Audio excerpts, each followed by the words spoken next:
one of the very first aircraft that our predecessor, Aircraft Transport and Travel, flew in 1919 when it operated the world's very first commercial scheduled air service, a de Havilland DH-9. Flying these older aeroplanes is different to flying a modern aeroplane.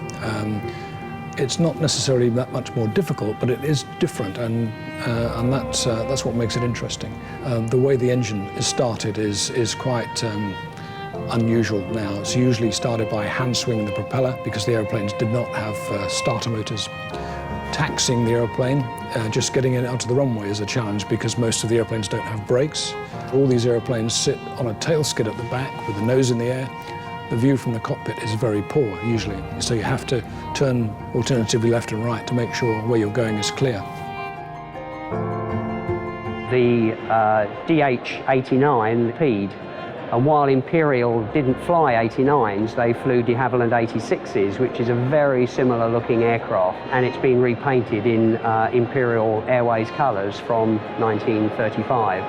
The aircraft were used prominently on our Far Eastern and African routes, and also some European services. The DC-3, the Dakota DC-3, was widely used by British European Airways, one of our immediate predecessors, in the late 1940s and into the 1950s.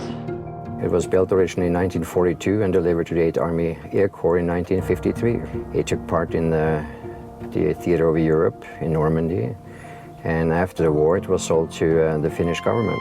The VC-10 was a particularly iconic aircraft, not least for its shape, with that high delta wing tail. The four powerful Conway engines at the rear of the fuselage are highly respected and well-liked by passenger aircraft. And Concorde, well, what can I say about Concorde? I think everything has been said about Concorde. I would describe it as a thoroughbred. It was a finely tuned, immensely powerful, incredibly responsive thoroughbred.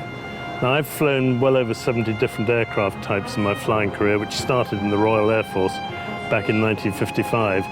And there is nothing that I've flown that remotely compares with Concorde. It was just the most incredible privilege in my life that I was on that airplane for 15 years.